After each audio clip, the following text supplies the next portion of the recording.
Hello and welcome to Firstpost Live, where we bring you the day's top 4 stories from across the world. I'm Joshua Barnes, live from the Firstpost studios. Let's begin with the headlines. North Korea fires what appears to be a ballistic missile towards the Sea of Japan, marking its second missile test this month, according to South Korea and Japan. China's President Xi Jinping tells Finland's Prime Minister that Beijing is ready to work together to support a UN-centered global system and stronger China-EU ties. Taiwan's army stages combat drills showing off its new HIMARS rocket system, testing readiness against a mock invasion by China ahead of the Lunar New Year. France's lower house passes a bill banning children under the age of 15 from using social media, a move backed by President Emmanuel Macron to protect young users online. And thousands in Japan bid farewell to 2 giant pandas leaving for China. Their departure was announced last month after a diplomatic spat between Tokyo and Beijing over Taiwan.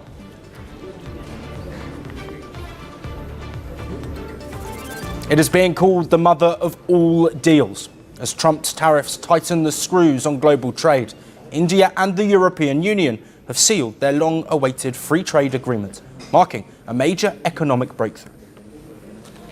Indian Prime Minister Narendra Modi on Tuesday welcomed the finalisation of the India-European Union trade agreement. He said the pact opens tremendous opportunities for citizens in both India and Europe, and underscores robust coordination between 2 global economic powers. Bharat और European union के बीच एक बहुत बड़ा agreement हुआ है। दुनिया में लोग इसकी चर्चा मदर ऑफ ऑल डील्स के रूप में कर रहे हैं। ये समझौता भारत के 140 करोड़ लोगों और यूरोपीय देशों के करोड़ों लोगों के लिए बहुत बड़े अवसर लेकर आया है।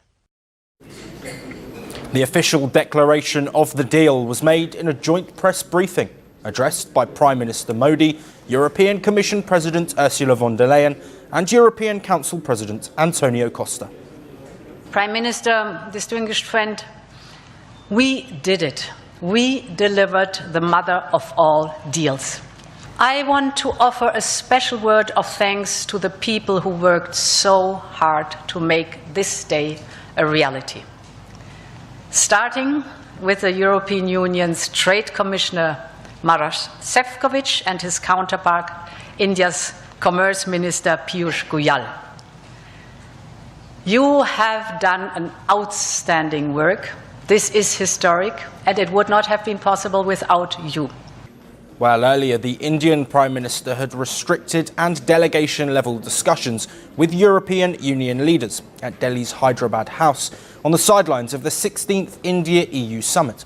Von der Leyen, who was among the chief guests at India's Republic Day parade in Delhi, remains central to the push for closer India-EU ties.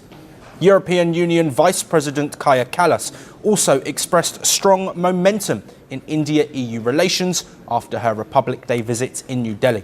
She highlighted that European naval personnel at the parade was proof of deepening defence cooperation. I mean, it was so great to see, and I was so proud to see that also, our operations were part of this parade, and I think, it shows how we have been able to work together. Like you say, the signing of the Security and Defence Partnership is really a milestone, and we can build on that. There is so much more, like you said, Your Excellency, that we can work together on the multilateral fora, but also bilaterally to develop the defence cooperation further. So I really look forward to our discussions today and further cooperation in the future. Now, the deal has sparked a sharp reaction from the United States. US Treasury Secretary Scott Bessent, a close aide to Donald Trump, said America had sacrificed more than Europe in efforts to resolve the Russia-Ukraine conflict. While India and the EU have finalised negotiations, officials say it will only take effect next year. The agreement must first be legally finalised and ratified by the European Parliament, a process that could take several months.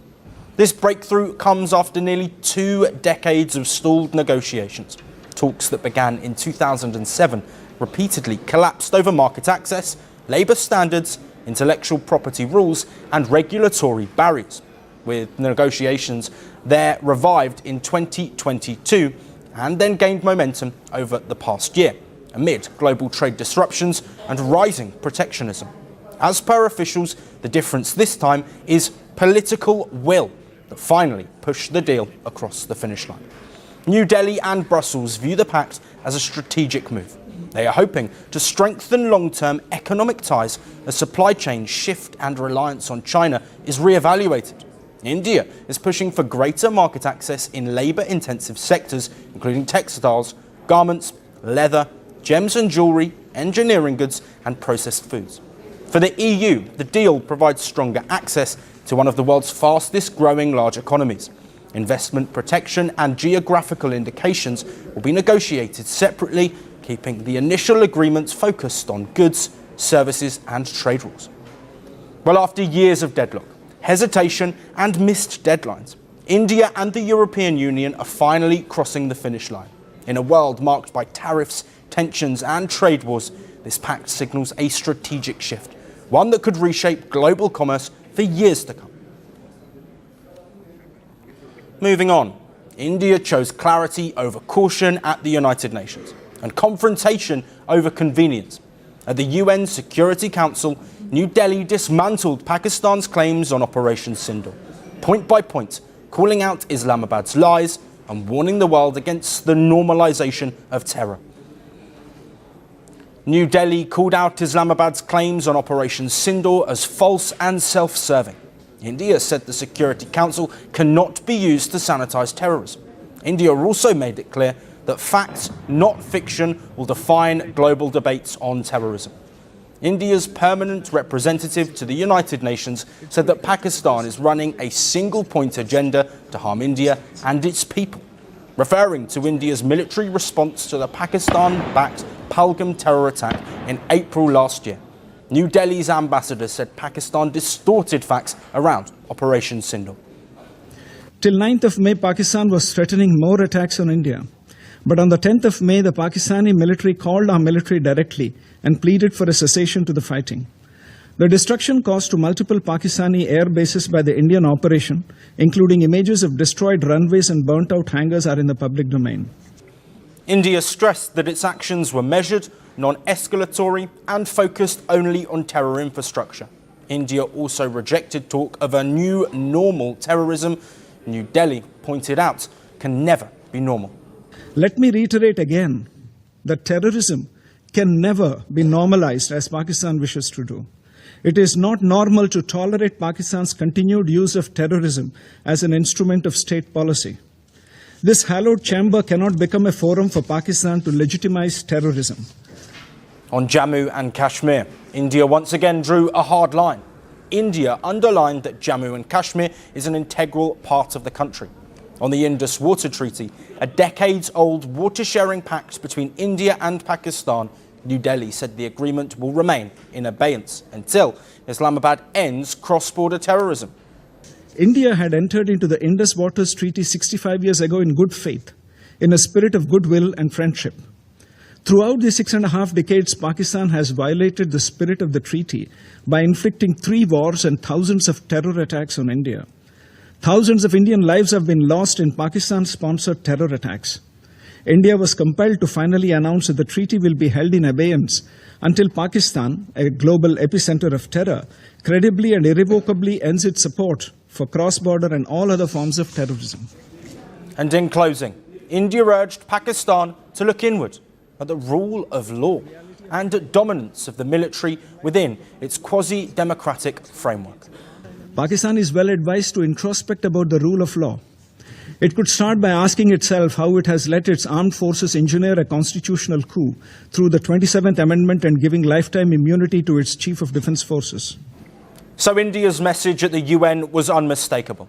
Terror cannot be whitewashed, facts cannot be rewritten, and accountability can no longer be delayed. Moving on to our next story.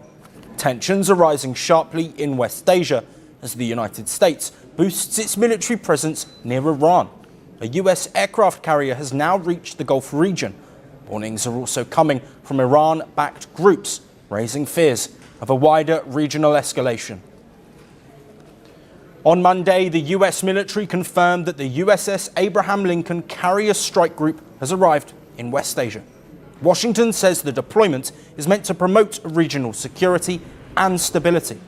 President Donald Trump said the US now has a large naval force positioned close to Iran. Iran has warned against any foreign intervention. The Iranian Foreign Ministry said the arrival of US naval forces will not weaken Iran's resolve, and added that Iran will give a strong response to any act of aggression. Regional countries understand that insecurity in one part of the region doesn't affect only Iran. This instability is contagious. Iran remains confident in its own strength and remember the lessons from last June's conflict. We will respond more forcefully than ever before to any act of aggression.